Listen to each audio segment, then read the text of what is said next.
SMN Station Mission Education. SMN Station Mission Education. SMN Station Mission Education. Good morning student. अब म व्यक्ति र व्यक्तिको अर्थ र परिभाषा सहित व्यक्तिको प्रकारको बारेमा चर्चा गर्न गइरहेको छु। यस अन्तर्गत प्रसिद्ध कानुनविदहरू साल्मन, क्रोए, अस्टिन तथा सेवेग्नीहरूले व्यक्त गर्नुभएको व्यक्तिको परिभाषा लगायत प्राकृतिक व्यक्ति, नेचुरल पर्सन र कृत्रिम व्यक्ति, आर्टिफिसियल पर्सनको बारेमा छलफल गर्नेछु। सदा झैँ तपाईहरूले सर्वप्रथम यो भिडियोलाई सब्स्क्राइब गरी नजिकैको बेल आइकन पनि थिचेर मसँगै भिडियोको आनन्द प्राप्त गर्न अनुरोध गर्दछु। धन्यवाद। अर्थ meaning of person and personality, व्यक्तिका प्रकारहरू, टाइप्स अफ पर्सन्स भनेर व्यक्ति को हो त भन्ने कुरा छ, व्यक्तिको अर्थ छ, परिभाषा छ। व्यक्तिका प्रकारहरू कति प्रकारको भनेर दुई प्रकारको व्यक्तिहरू, एउटा प्राकृतिक व्यक्ति जसलाई नेचुरल पर्सन अनि अर्को लिगल और आर्टिफिसियल पर्सन भनेर कानुनी व्यक्ति भनेर व्यक्तिको प्रकार छ। अनि प्राकृतिक व्यक्ति र कानुनी व्यक्तिका विशेषताहरू छ, प्राकृतिक व्यक्ति र कानुनी व्यक्ति बिचको भिन्नता। अनि त्यसपछि निगम भनेको संस्था भयो, निगमको व्यक्तित्वको सिद्धान्तहरू, थ्योरिज अफ कर्पोरेट पर्सनालिटी भन्ने हुन्छ। अनि मुलुकी देवानी संहिता 2074मा व्यक्तित्व सम्बन्धी भएका प्रावधानहरू भनेर हामी यो कानुनी पक्षहरू हाम्रो अहिले भएको प्रचलित कानुनमा भएको व्यवस्थाको बारेमा। अनि कानुनी हैसियतमा तीनवटा छ। एउटा गर्भमा या नजन्मिएको बच्चाको कानुनी हैसियत भन्ने छ, अर्को जनावरको कानुनी हैसियत, अनि त्यसपछि मृत शरीरको कानुनी हैसियत। यो सबैले चाहिँ कानुन खोजिराखेको हुन्छ भनेको हो। उनीहरूको हैसियतले कसरी हेर्छ त भने हो। अब व्यक्ति र व्यक्तित्वको अर्थको बारेमा हामी बुझ्दाखेरि विधिशास्त्रले वैधानिक अधिकार एवं कर्तव्यहरूको अध्ययन गर्दछ भनेको छ। यो पनि विधिशास्त्रकै एउटा पाटो भयो। त्यसकारणले वैधानिक अधिकार र कर्तव्यहरूको अध्ययन गर्दछ। यो अधिकार एवं कर्तव्यहरू सुम्पिनको लागि व्यक्तिको आवश्यकता पर्दछ। त्यसैले कुनै त्यस्तो व्यक्ति चाहिन्छ जसलाई अधिकार प्रदान गर्न सकियोस् र त्यस्तै कुनै व्यक्ति चाहिन्छ जसले कर्तव्य गरोस्। भनेपछि व्यक्तिले कर्तव्य पनि पुरा गरोस्, व्यक्तिले अधिकार पनि पुरा गरोस्, त्यस्तै प्रकारका व्यक्तिहरूको आवश्यकता पर्दछ भने हो। त्यसैले व्यक्ति विधिशास्त्रको एउटा आवश्यक अङ्ग मानिन्छ। यहाँ व्यक्ति र व्यक्तित्वलाई यसरी प्रस्तुत गर्न गइरहेको छ भनेको छ। व्यक्तिको अर्थ र परिभाषा। पहिला नम्बर 1मा चाहिँ व्यक्ति भनेको के हो, यसलाई अर्थ कसरी लगाउने भन्ने कुरा हो। व्यक्ति शब्द ल्याटिन भाषाको पर्सोना शब्दबाट आएको हो, जसको मौलिक अर्थ मानव या मनुष्य हो। साधारण बोलचालको भाषामा पार्थिव शरीरधारी मानिस, महिला वा पुरुषलाई व्यक्ति भनिन्छ। महिला या पुरुष दुवै जुन चाहिँ पार्थिव शरीरधारी भनेको शरीर भएको, हिँडडुल गर्न सक्ने। यहाँ हामीले भनेका छौँ व्यक्ति भन्नाले सामान्यतया लौकिक क्रियाकलाप, हिँड्न बोल्न आदि गर्ने मानिस भन्ने हामीले बुझ्नुपर्छ व्यक्तिको कुरा गर्दा। चाहे त्यो महिला होस् चाहे त्यो पुरुष होस्, जो हिँडडुल गर्न सक्छ, बोल्न सक्छ, जसको पार्थिव शरीर हुन्छ र लौकिक क्रियाकलापहरू गर्न सक्छ भने हो। तर कानुनी अर्थमा व्यक्तिको अर्थ मनुष्य मात्र होइन। कानुनले चाहिँ यदि मान्छे हिँडडुल गर्दैमा बोल्दैमा त्यो व्यक्ति भनेर भन्दैन यो कानुनी अर्थमा, किनकि पार्थिव शरीर भएको मानिस कानुनी अर्थमा व्यक्ति नहुन सक्छ र पार्थिव शरीर नभएको कुनै सत्ता पनि कानुनी दृष्टिमा व्यक्ति हुन सक्दछ भने हो। शरीरै नभएको कुनै एउटा शक्तिधारी कुनै संस्था पनि त व्यक्ति हुन सक्छ नि कानुनी रूपमा, मानवै मात्र व्यक्ति होइन भनेर। जस्तो हामीले सङ्घ संस्था कम्पनीहरू जसलाई कानुनी रूपमै व्यक्तित्व भन्छौँ, जस्तो कुनै कम्पनी व्यक्ति हो, आर्टिफिसियल पर्सन हो। व्यक्तित्व उसले पनि धारणा गरे हुन्छ भनेको उसित अधिकारहरू हुन्छ, कर्तव्यहरू हुन्छ, क्वालिटीहरू हुन्छ, त्यो सबैलाई उसले प्रयोग गर्न सक्छ भनेपछि कानुनी रूपमा चाहिँ यसलाई अलग रूपमा हेर्नुपर्छ भने हो। व्यक्ति सम्बन्धी धारणाको विकास लामो ऐतिहासिक पृष्ठभूमिबाट आएको हो। प्रत्येक विकासका चरणमा त्यसको अर्थ पनि बेग्लै देखिएका छन्। आधुनिक अवस्थामा पनि व्यक्तिका भिन्नै शास्त्रमा भिन्न अर्थ पाइन्छ भनेपछि चाहे कानुन शास्त्र पढौँ, चाहे हामी म्यानेजमेन्ट पढौँ, चाहे सोसियोलोजी पढौँ, त्यहाँ पनि व्यक्तिको अर्थ चाहिँ भिन्नै तरिकाबाट लगाएको पाइन्छ भने हो। दार्शनिक अर्थमा व्यक्तिले मानिसको युक्ति पूर्ण तथा विवेकयुक्त स्तर जनाउँदछ। पूर्ण विवेकयुक्त स्तर भएको मानिस चाहिँ व्यक्ति हो भनेर दर्शनशास्त्रले भन्छ भने मानव शास्त्रीय अर्थमा व्यक्तिले मानव प्राणीलाई बुझाउँछ। व्यक्ति र मानव प्राणीलाई कानुनी दृष्टिकोणमा भिन्नै अवधारणा मानिएको छ। व्यक्ति अधिकार तथा कर्तव्य प्राप्त तथा वहन गर्न सक्ने वस्तु हो। व्यक्तिलाई वस्तुको रूपमा हेरियो त्यो व्यक्तिले चाहिँ के गर्न सक्छ भन्दाखेरि अधिकार र कर्तव्यहरू प्राप्त गर्न वहन गर्न सक्छ भनेर भनियो। तर मानिसको यस्ता अधिकार हुनैपर्छ भन्ने छैन। अर्थात् मानिसका रूपमा जन्मना साथ अधिकार र कर्तव्य वहन गर्न सक्दछ नै भन्न सकिँदैन। जन्मेको व्यक्तिले तुरुन्तै अधिकार र कर्तव्य वहन गर्न सक्छ भन्ने कुराको ग्यारेन्टी हुँदैन। यस अर्थमा व्यक्ति मानव प्राणीभन्दा भिन्नै अवधारणा हो। अत व्यक्तिको धारणा मानव प्राणीको धारणाभन्दा विस्तृत तथा व्यापक छ। सबै मानव प्राणी व्यक्ति हुन्छन् वा हुनैपर्छ भन्ने जरुरी छैन। साथसाथै सबै मानव प्राणीले प्राप्त गरेको व्यक्तित्व समान हुनुपर्छ भन्ने जरुरी पनि छैन। यहाँ एउटा एक्जाम्पल दिएको छ। कानुन बहिष्कृत मानिस आउटलॉड ह्युमन बिइङ्स भन्छ। कानुनले बहिष्कार गरेको व्यक्ति मानिस भए पनि व्यक्ति होइन, किनभने व्यक्तित्व विभिन्न किसिमका अधिकार तथा कर्तव्यको समग्रताको उपज हो। Creation of totality of rights and duties हो भनेर भन्छ। व्यक्ति हुनको लागि कानुनत बहिष्कृत मानिसमा कुनै किसिमका अधिकार तथा कर्तव्य हुँदैन। कसैले बहिष्कार गरेका छ भनेदेखि त्यो कानुनी व्यक्ति हुँदैन, किनभने उसलाई अधिकार र कर्तव्य प्राप्त भएको हुँदैन भनिएको छ। त्यसै गरी प्राचीन समाजहरूमा दासहरूलाई व्यक्ति मानिँदैन थियो। उनीहरू बहिष्कृत वर्गमा पर्थे। उनीहरूलाई चाहिँ व्यक्तिको रूपमा लिइँदैन थियो। यद्यपि दासहरू मानिस नै थिए। दास भने मानिस त मानिसै थिए, तर पनि उनीहरूलाई व्यक्तिको रूपमा लिइँदैन थियो। उनीहरूलाई व्यक्तित्व सम्बन्धी अधिकारहरूबाट वञ्चित गराइएको थियो। त्यसै गरी एक बालक मानिसले वयस्क मानिसको तुलनामा कम व्यक्तित्व प्राप्त गर्दछ। अब बालक र वयस्कको बिचमा पनि व्यक्तित्वको कुरा गर्दाखेरि धेरै थरीको कुरा आयो। यहाँ बालकमा व्यक्तित्व कम हुन्छ भने वयस्कमा व्यक्तित्व बढी हुन्छ भनेको मतलब वयस्क भएपछि अधिकार र कर्तव्यहरू धेरै हुन्छन्, वहन गर्न सक्छन् कर्तव्यहरू पनि, तर बच्चाले त सक्दैन। त्यसकारण कम अधिकारहरू कर्तव्यहरू वहन गरेको हुन्छ। यो पनि फरक देखाएको छ। कतिपय समाज आज पनि महिला मानिसको व्यक्तित्व पुरुष मानिसको व्यक्तित्व तुलनामा कमजोर देखिन्छ। अब कतिपय समाज आज पनि महिलाभन्दा पुरुष बढी शक्तिशाली हो भन्ने धारणा विद्यमान रहेको हामीले पाउँछौँ। नेपालकै उदाहरण लिने हो भने यो जुन हाम्रो पुरानो मुलुकी ऐन अहिले खारेज भयो, त्योभन्दा अगाडि त्यो चाहिँ 11औं संशोधन भनेर मुलुकी ऐनको संशोधन गरिएको थियो। पूर्व मुलुकी ऐन अंश बन्नाको महलको छोरीलाई अंश प्राप्त गर्ने 35 वर्षको उमेर तोकिएको थियो भने मतलब हालको मुलुकी देवानी संहिता 2074 भने त्यो व्यवस्था हटाइएको छ। जस्तो यो अहिलेको मुलुकी देवानी संहिता आउनुभन्दा अगाडि हाम्रो देशमा विद्यमान या प्रचलित कानुनको रूपमा मुलुकी ऐन थियो। समाज सुधारको लागि भनेर आएको ऐन मुलुकी ऐन थियो, जुन मुलुकी ऐनले अंशको कुरा गर्दा छोरीले अंश पाउनको लागि अविवाहित छोरी 35 वर्ष भयो, विवाह गरेको छैन भने मात्र उसले आफ्नो पिताको घरबाट अंश पाउने भनेर 35 वर्ष उमेर तोकिएको थियो। तर त्यो त्यसरी चाहिँ विभेद गरिएको थियो।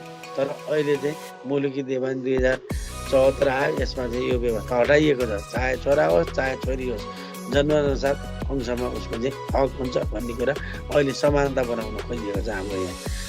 अब यहाँ पुरानो कुरा गर्दा जब कि छोराले जन्मअनुसार अंशको दाबी गर्न पाउने व्यवस्था थियो, तर छोरीले चाहिँ 35 वर्षको हुनुपर्ने थियो अंश पाउनलाई। यहाँ अधिकारको कुरामा पनि भिन्नता देखाइएको थियो। यहाँ डिस्क्रिमिनेसन भन्छ, विभेदकारी कुराहरू गरिएको थियो। यी वास्तविकता तथा तथ्यहरूलाई ध्यानमा राख्दा व्यक्ति पूर्ण रूपमा कानुनको सिर्जना हो भन्न सकिन्छ। कानुनले कुनै मानव प्राणीलाई होस् वा सङ्गठित व्यक्ति जस्ता अजीवित वस्तुलाई केही अधिकार प्रदान गर्दछ र केही कर्तव्य वहन गराउँदछ भने कानुनद्वारा प्रदत्त त्यस्ता अधिकार तथा कर्तव्यको समग्रता टोटालिटीको रूपमा व्यक्तित्वको सिर्जना हुन्छ। अत मानिस होस् वा सङ्गठित संस्था कानुनले मान्यता दिएको छैन भने त्यस्तो मानिस वा सङ्गठित संस्था व्यक्ति हुँदैन। कानुनले मान्यता दिएको सङ्गठन होस् या संस्था होस् अथवा नेचुरल पर्सन हो, त्यसलाई मात्र हामी व्यक्ति भनेर भन्न सक्छौँ। व्यक्ति कानुनको सिर्जना हो भनेर यहाँ यही कारणले भनिएको हो। यस मान्यताका आधारमा हेर्ने हो भने व्यक्तिको व्यक्तित्व तबसम्म कायम रहन्छ जबसम्म कानुनले त्यस्तो व्यक्तिलाई संरक्षण गर्दछ। व्यक्तिका लागि कानुनले केही शर्तहरू तोकेको हुन्छ जसमध्ये व्यक्तिमा अधिकार तथा कर्तव्य प्राप्त तथा वहन गर्न सक्ने सक्षमता हुनुलाई सबैभन्दा आधारभूत शर्त मानिन्छ। तर कानुनी दृष्टिकोणमा अधिकार तथा कर्तव्य प्राप्त तथा वहन गर्ने सक्षमता मानिसमा मात्र सीमित छैन। व्यक्तिको सन्दर्भमा विभिन्न विधिशास्त्रीले व्यक्त गरेको परिभाषालाई पनि हामीले प्रस्तुत गरेर अध्ययन गर्न सक्छौँ होइन। अब यहाँ रह्यो व्यक्तिका लागि कानुनले केही शर्तहरू तोकेको हुन्छ जसमध्ये व्यक्तिमा अधिकार कर्तव्य प्राप्त तथा वहन गर्ने क्षमता हुनुलाई सबैभन्दा आधारभूत शर्त मानिएको छ। भनेको व्यक्ति हुनको लागि चाहिँ के रहेछ भन्दाखेरि कर्तव्य र अधिकार वहन गर्न सक्ने क्षमता या सक्षमता हुनुपर्छ अनि मात्र व्यक्ति बन्छ भनेर भनिएको हो। कानुनी दृष्टिकोणमा अधिकार कर्तव्य प्राप्त तथा वहन गर्ने सक्षमता मानिसमा मात्र सीमित छैन, अरू चिजमा पनि छ। जस्तो कम्पनीमा छ। अब सालमनको भनाइ हेरौँ हामी। सालमनले के भन्नुहुन्छ भने यस सन्दर्भमा कानुनले अधिकार एवं कर्तव्यका लागि योग्य सम्झन्छ सोही व्यक्ति हो जसलाई कानुनले अधिकार र कर्तव्यका लागि योग्य सम्झन्छ त्यही व्यक्ति हो अथवा त्यस्तो व्यक्ति चाहे मनुष्य होस् नहोस् यदि अधिकार एवं कर्तव्यको लागि योग्य छ भने व्यक्ति भएर पनि व्यक्ति हुँदैन। व्यक्ति त्यस्तो तत्त्व हो जसको अधिकार एवं कर्तव्यका लक्षणहरू हुन्छन् भनेर अधिकार र कर्तव्य वहन गर्न नसक्ने मानिस हो भए पनि त्यो चाहिँ व्यक्ति हुँदैन। अधिकार र कर्तव्य वहन गर्न सक्ने मानिस नभएर अरू सङ्घ संस्था छ भने त्यो पनि व्यक्ति हुन सक्छ भन्ने कुरा हो यो। यसै क्रममा उहाँले यहाँ भन्नुभएको छ a person is an being whom the law regards as capable of rights and duties. Any being that is so capable is a person, whether a human being or not, and no being that is not so capable is a person, even though he a man, person are the substance of which rights and duties are attributes. अब यही rights र ड्युटिजको एट्रिब्युट्सहरू जसमा छ त्यो चाहिँ व्यक्ति हुन्छ। अब यदि राइट्स ड्युटिज एट्रिब्युट्स भनेकोलाई चाहिँ क्वालिटीलाई कसैले वहन गर्न सक्दैन भने त्यो चाहिँ व्यक्ति हुँदैन भन्ने कुरा हो यो। अनि कानुनविद ग्रेको अनुसार पनि छ यहाँ कुराहरू। उहाँले के भन्नुहुन्छ भन्दाखेरि व्यक्ति त्यस्तो सत्ता भनेको अस्तित्वमा रहेको कुरा, अहिले एक्जिस्टेन्स सिचुएसनमा रहेको कुरा जसलाई अधिकार एवं कर्तव्य प्रदान गर्न सकिन्छ भनेको अहिले जे चिजहरू अस्तित्वमा छ त्यो चिजलाई अधिकार र कर्तव्यहरू वहन गर्न सकिन्छ भने त्यसैलाई व्यक्ति भनेर भन्नुभएको छ। Person is an entity to which rights and duties may be attributed. त्यो एट्रिब्युटेड क्वालिटीले सम्पन्न गर्न सकिन्छ भने हो। अधिकार र कर्तव्यको गुणले चाहिँ सम्पन्न गर्न सकिने अहिले अस्तित्वमा रहेको जो छ जे छ त्यसैलाई चाहिँ हामी व्यक्तिको रूपमा हेर्नुपर्छ भने हो। यहाँ भन्न खोजेको के भने कर्तव्य र अधिकार सम्पन्न चिज भनौँ न व्यक्ति मानिस अथवा मानिसदेखि अन्य कुनै सङ्घ संस्था पनि पर्छ, कृत्रिम मानव पनि पर्छ भन्न खोजेको हो। अस्टिनका अनुसार व्यक्ति त्यो हो जो मानव प्राणी होस् वा जसलाई कुनै शर्त वा पदद्वारा अधिकार एवं कर्तव्य सुम्पिएको होस्। Human being invested with the condition or स्टाटसहरू प्रदान गरिएको ह्युमन बिइङ के हो व्यक्ति हो भनेर अस्टिनले भन्नुहुन्छ। सेभेग्नीले के भन्नुहुन्छ भन्दाखेरि व्यक्ति भन्नाले अधिकार प्रयोग गर्न सक्ने कर्तासँग सम्बन्धित हुन्छ। Person is the subject or the bearer of rights. अब यहाँ राइट्सको कुरा त सबैको परिभाषामा देखिएको छ। कर्तव्य र राइट्सको कुरा केही कुरा बियर गर्न सक्नु पर्ने, केही कुरा युज गर्न सक्नु पर्ने, कर्तव्य र अधिकार वहन गर्न सक्ने वस्तुलाई हामी चाहिँ के भन्छ भने व्यक्ति भन्छौँ। अब व्यक्ति सँगसँगै अब हामीले व्यक्तिलाई बुझ्नको लागि व्यक्तित्वको कुरा आयो। व्यक्तित्व के हो त भनेर हामीले हेर्नुपर्ने हुन्छ। अब व्यक्तित्वको अर्थ हेर्दाखेरि व्यक्तित्वलाई चाहिँ पर्सनालिटी भनेर हामीले भन्छौँ। पर्सनालिटीमा चाहिँ यसको कुरा गर्दा व्यक्तित्व के हो भन्ने सन्दर्भमा व्यक्ति र व्यक्तिका प्रकारहरूलाई बुझ्नु जरुरी छ। व्यक्तिका प्रकारहरू त हामी योभन्दा तल छलफल गर्छौँ। व्यक्तित्व के हो त भन्दा व्यक्तिका सम्बन्धमा विभिन्न धारणाहरू बुझिसकेपछि व्यक्तित्वको बारेमा बुझ्न सहज हुन्छ। व्यक्तित्व के हो भन्ने तरफ विचार गरी हेर्दा दार्शनिक दृष्टिकोणबाट हेर्दा मनुष्यको बौद्धिक स्वरूप हो र वैधानिक दृष्टिकोणबाट हेर्दा अधिकार र कर्तव्य धारण गर्ने सामर्थ्य भएको कुनै इकाइ नै व्यक्तित्व पर्सनालिटी हो। व्यक्तित्वको धारणा विधिशास्त्रको एक महत्त्वपूर्ण उपलब्धि हो जसले विधिशास्त्रलाई एक महत्त्वपूर्ण दर्शनको रूपमा स्थापित गर्न ठूलो भूमिका खेलेको छ।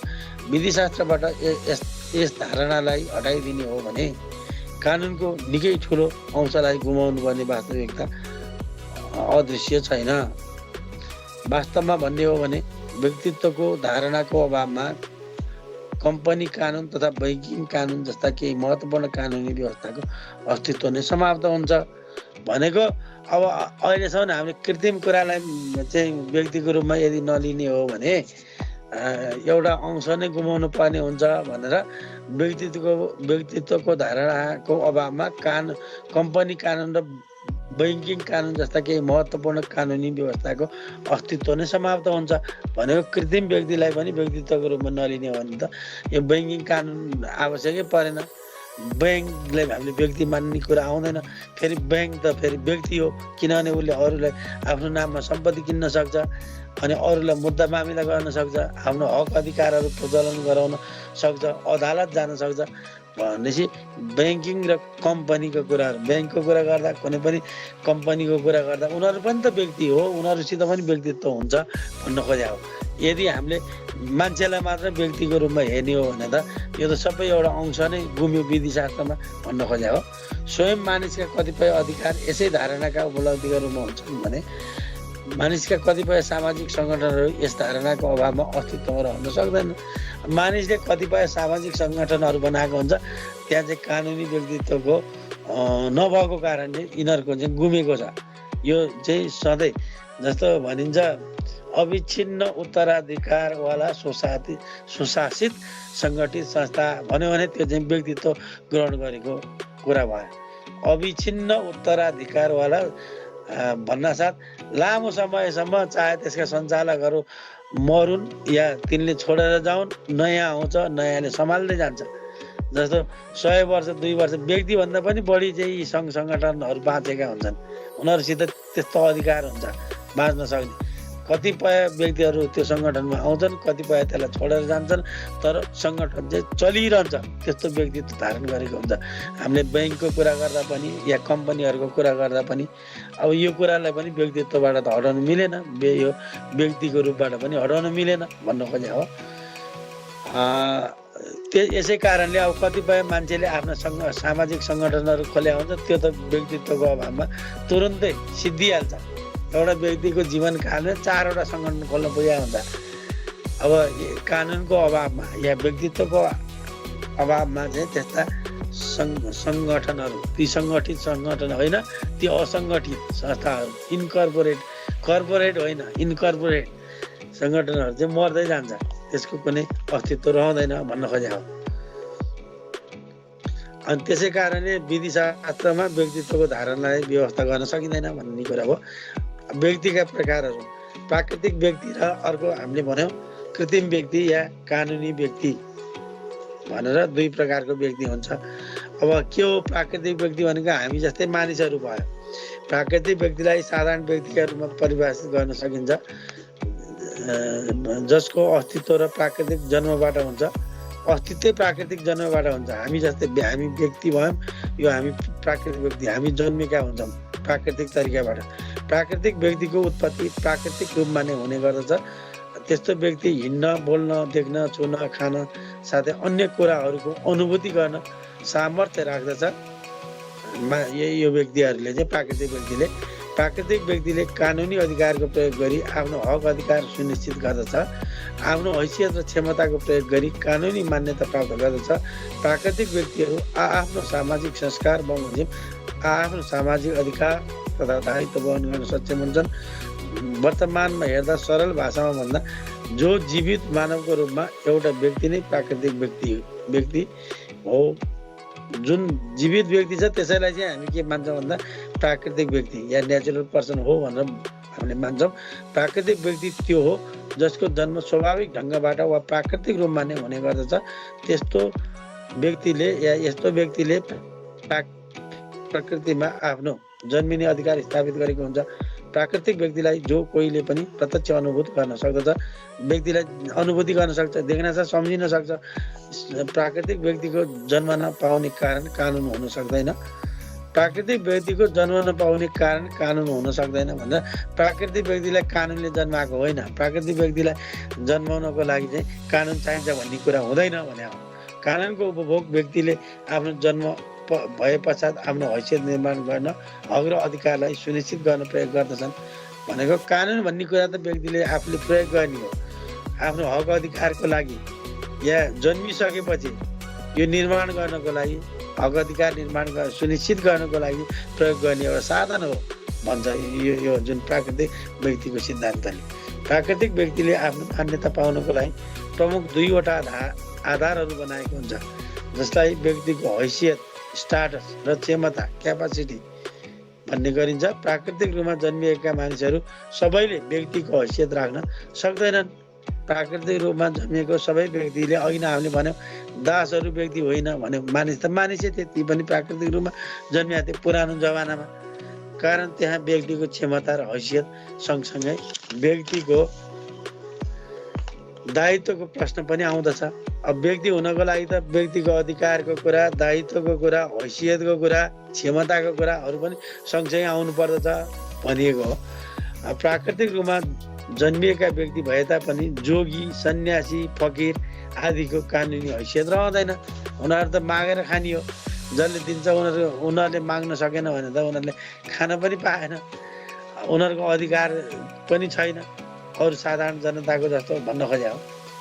उनीहरू आइसोलेसनमा गइसकेको हुन्छ। प्राकृतिक व्यक्तिसँग उसको व्यक्तित्व पनि सँगसँगै रहन्छ। त्यसैले वर्तमानमा व्यक्ति भन्नाले व्यक्तिको व्यक्तित्व पनि निश्चित रूपमा बुझिन्छ। व्यक्ति त्यो हो जसले आफ्नो दायित्व बोध गर्दै आफ्नो सबै खाले भूमिकाहरू निर्वाह गर्न सक्षम हुन सक्छ। प्राकृतिक व्यक्तिले मानवीय त्यस्ता चरित्रहरूलाई आत्मसात गरेका हुन्छन्।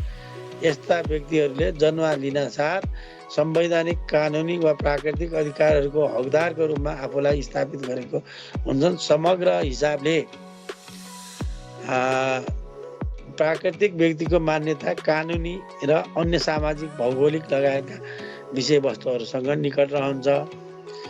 भनेको प्राकृतिक व्यक्ति त अब समाजमा रहने कुरा हुन्छ, एउटा भूगोलमा रहने कुरा हुन्छ। त्यो भूगोललाई उसले मन पराइराखेको हुन्छ या त्यो समाजलाई उसले मन पराइराखेको हुन्छ। अनि अधिकार पनि त्यही समाजबाट, त्यही भूगोलबाट प्राकृतिक व्यक्तिले प्राप्त गरिराखेको हुन्छ भन्न खोजिएको हो। प्राकृतिक व्यक्तिसँग उसको व्यक्तित्व पनि हुन्छ। जस्तो जन्मिन साथ व्यक्तित्व प्राप्त हुने कुरा होइन भनिएको छ। व्यक्तित्व प्राप्त भइसकेपछि हक अधिकारका कुराहरू आउँछ। हक अधिकारहरूलाई चाहिँ उसले वहन गर्नुपर्ने कुरा हुन्छ। अनि प्राकृतिक व्यक्तिको आफ्नो चरित्र हुन्छ, जुन चरित्रलाई उसले आत्मसात गरेको हुन्छ। संवैधानिक, कानुनी अधिकारहरूको हकदार हुन्छ भन्न खोजिएको हो। अब अर्को चाहिँ हामी लिगल और आर्टिफिसियल पर्सन, लिगल पर्सनालिटी भनेर केलाई भन्छ भन्दा कानुनी व्यक्ति भन्नाले प्राकृतिक व्यक्तिले कानुनको अधीनमा रही स्थापना गरेको सङ्घ, संस्था, सङ्गठन, संस्थान, कम्पनी आदि पर्दछन्। अब हामीले आर्टिफिसियल पर्सन भन्नासाथ यो सङ्घ, संस्था, सङ्गठन, कम्पनी जुन चाहिँ प्राकृतिक व्यक्तिले स्थापना गरेको उसको आउटकम भयो। उसले बनाएका सङ्घ संस्थाहरू, सङ्गठनहरू हुन् जसले कानुनी हैसियत राख्छन्। यिनलाई चाहिँ हामीले कानुनी या कृत्रिम व्यक्ति भनेर बुझ्नुपर्छ। हैसियतको कुरा छ यहाँ। कानुनी हैसियत प्राप्त गर्ने सङ्घ सङ्गठनहरू, सबै सङ्घ सङ्गठन होइन। जस्तो कम्पनी भयो, कर्पोरेसन भयो, यिनीहरू चाहिँ कानुनी हैसियत भएका सङ्घ संस्थान हो। जस्तो अघि मैले ब्याङ्कको कुरा गरेँ, ब्याङ्कको या कुनै वस्तु सेवा उत्पादन गर्ने कम्पनी भयो, यस्ता यी कम्पनीहरूको चाहिँ कानुनी हैसियत हुन्छ। अब कृत्रिम व्यक्ति, काल्पनिक व्यक्ति पनि भन्ने गरिन्छ। अब कृत्रिम व्यक्तिलाई चाहिँ हामीले यो जुन आर्टिफिसियल पर्सन पनि भन्ने गर्छौँ, यो कानुनी व्यक्तिलाई, लिगल पर्सनलाई कृत्रिम व्यक्ति, काल्पनिक व्यक्ति, जसलाई फिक्सन्स पर्सन, आर्टिफिसियल पर्सन पनि भन्ने चलन छ। यसले आफ्नो स्थापनापछि मात्रै कानुनी हैसियत प्राप्त गर्दछ। यसको स्थापना र अन्त्य कानुनी रूपमा मात्रै हुन सक्छ। भनेको कम्पनीलाई कानुनले जन्माउँछ, कानुनद्वारा यस सङ्गठन यो सङ्गठन हो, कानुनद्वारा यो सञ्चालित हुन्छ, यसको अन्त्य पनि कानुनद्वारै हुन्छ भन्न खोजिएको हो। त्यसैले कानुनी रूपमा यसको अन्त्य नगरेसम्म यसको अन्त्य हुँदैन। अन्त्यको कुरा गर्दा पनि यसलाई चाहिँ कानुनले नै अन्त्य गर्छ भन्न खोजिएको हो। कानुनले अन्त्य नगरेसम्म यो चाहिँ अपाङ्ग भएर रहे पनि, यहाँ कुनै कारोबारै नगरिरहेको अवस्थामा पनि यसको अन्त्य भएको हुँदैन भन्न खोजेको। त्यसैले यसलाई कानुनको उपज पनि भन्न सकिन्छ। सरल भाषामा भन्दा जो मानव नभएर पनि कानुनी उद्देश्यका लागि व्यक्ति मानिन्छ, त्यो नै कानुनी व्यक्ति हो। मानव नभएर पनि व्यक्तिको रूपमा हैसियत प्राप्त गरेको छ भने त्यो चाहिँ कानुनी व्यक्ति, लिगल पर्सन हो भनेर भनिएको हो। कानुनी व्यक्ति जसलाई काल्पनिक प्रतिनिधि व्यक्ति वा संस्थाको प्रतिनिधि मान्न सकिन्छ। व्यक्ति मर्दछ, व्यक्तित्व अमर हुन्छ भन्ने मान्यता यसमा रहन्छ। उदाहरणको लागि बेलायतमा राजालाई प्राकृतिक व्यक्ति मानिन्छ भने राजगद्दी कानुन हो, कारण राजगद्दी अमरशील छ भन्ने भनिन्छ। कानुनी व्यक्तिलाई कानुनको उपज बाई प्रोडक्ट अफ ल भनिन्छ भने प्राकृतिक व्यक्ति प्रकृतिको उपज बाई प्रोडक्ट अफ नेचर हो। कानुनी व्यक्तिको मरण कानुनबाट नै हुने हुँदा यो कि त कानुनको उल्लङ्घनबाट सम्भव छ, कि त व्यक्तित्वको उद्देश्य पुरा भएपछि यो स्वत समाप्त भएर जान्छ। उद्देश्य पुरा भएपछि यो कानुनी व्यक्ति त स्वत समाप्त भएर जान्छ। कानुनी व्यक्तिमा माथि उल्लेख भएअनुसार कर्पोरेसन जो एकल संस्थान, कर्पोरेट सोल भन्छ, एउटा व्यक्तिको स्वामित्वमा रहेको सङ्गठन जसलाई हामी कर्पोरेट सोल भनेर भन्छौँ। सङ्गठित संस्थान कर्पोरेसन इन एग्रिगेट भनेर जुन चाहिँ समग्रमा संयुक्त कम्पनीको रूपमा जान्छ। राज्य एउटा संस्था हो। स्टेट एज ए कर्पोरेसन, स्टेटलाई, राज्यलाई पनि हामीले एउटा सङ्गठनको रूपमा लिन्छौँ जसलाई एकल संस्थासँग तुलना गर्न सकिन्छ भने सङ्गठन संस्थाहरूले सामूहिक अस्तित्व बोकेका हुन्छन्। संस्था इन्स्टिट्युसन जसमा ब्याङ्क, हस्पिटल, सङ्घ संस्था, युनियन आदिलाई लिन सकिन्छ। कोष वा जायजात, फन्ड वा स्टेटभित्र गुठी, परोपकारी सङ्घ संस्था आदि पर्दछन्। कानुनभित्र वास्तवमा दुई किसिमको चाहनाहरू देखिन्छ, जसमा पहिलो भौतिक र दोस्रो अभौतिक। अभौतिक चाहना भनेको व्यक्तिको व्यक्तित्वसँग सम्बद्ध विषयवस्तु हो। The animus is the personality or will of the person. त्यसैले भनिन्छ legal person has a real existence but its personality is a fiction. कानुनी व्यक्ति त्यो हो जुन मानिस बाहेक कानुनले व्यक्तित्व प्रदान गरेको अन्य विषयहरू नै कानुनी व्यक्तिका रूपमा मानिन्छ भन्ने कुरोमा कानुनविद सालमन सहमत देखिनुहुन्छ। कानुनी व्यक्तिको परिभाषा वा मान्यतालाई हेर्ने हो भने व्यक्तिको व्यापक परिभाषा विधिशास्त्रमा यसको क्षेत्र र प्रयोगका हिसाबले यसलाई परिभाषित गरिएको पाइन्छ। कानुनी व्यक्ति कानुनको संरक्षण, कानुनी मान्यता र कानुनको पालनाको विषय हुन सक्दछ। कानुनी व्यक्ति भनेको कानुनी उपजको परिणाम हो जसको व्यवस्थापन पनि कानुनले नै गर्दछ।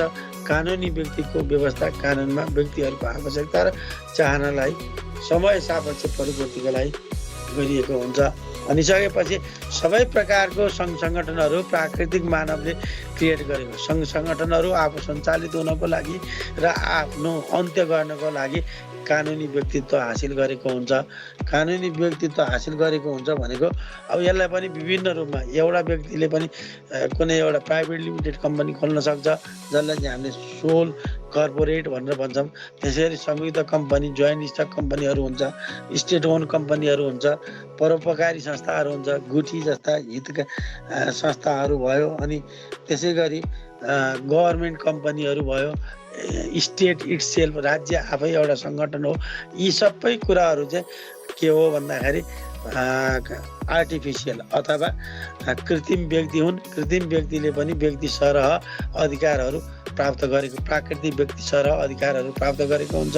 अधिकारहरूको प्रयोग गर्ने, कर्तव्यहरू वहन गर्ने, यो सबै कार्यहरू यिनीहरूले गरेको हुन्छ। भनेपछि पर्सन दुई प्रकारको, एउटा चाहिँ हामी जस्तै व्यक्ति भयो, प्राकृतिक व्यक्ति भयो। प्राकृतिक व्यक्तिले जन्मन पाउँछ, जन्म पाउने उसको अधिकार हो। जन्मिसकेपछि उसलाई अधिकार कर्तव्यहरू उसले वहन गर्नुपर्ने हुन्छ, उसले सामर्थ्य प्रदर्शन गर्नुपर्ने हुन्छ। साथसाथै उसको हैसियत हुन्छ, जुन हैसियतबाट उसले विभिन्न पद प्रतिष्ठाहरूमा दाबी गर्न सक्ने हैसियत राख्दछ भने त्यो प्राकृतिक व्यक्ति अन्तर्गत रह्यो। अब रह्यो कृत्रिम व्यक्ति अन्तर्गत त्यही प्राकृतिक व्यक्तिले बनाएको सङ्गठनहरू जसले कानुनी हैसियत राख्छ। कानुनी रूपमा उसले व्यक्ति सरह सम्पत्ति उपभोग गर्ने, सम्पत्तिको कारोबार गर्ने, आफ्नो नामबाट अरूलाई मुद्दा मामिला गर्न सक्ने हैसियत राख्दछ। उसको आफ्नो छुट्टै नाम हुन्छ, छुट्टै छाप हुन्छ, छुट्टै पर्सनालिटी हुन्छ। जुन पर्सनालिटी भनेको हक अधिकार उसले चाहिँ वहन गरेको या हैसियत कायम गरेको हुन्छ, त्यसलाई चाहिँ हामीले कृत्रिम व्यक्तिको रूपमा लिनुपर्छ। यो भिडियोलाई अन्तिमसम्म हेरेर हौसला बढाइदिनु भएकोमा यहाँहरूलाई फेरि पनि धन्यवाद दिन चाहन्छु। साथै यहाँहरूले यसलाई सेयर पनि गरिदिनु भयो होला भन्ने सोचेको छु। मेरो यो सानो प्रयासलाई लाइक गरिदिनु हुनेछ भन्ने आशा पनि गरेको छु। तपाईँ यदि नयाँ हुनुहुन्छ भने यस च्यानललाई सब्सक्राइब पनि गरिदिनु होला। साथै कुन ठाउँबाट हेर्दै हुनुहुन्छ कमेन्ट बक्समा कमेन्ट गरिदिनु भए यहाँहरूप्रति आभारी।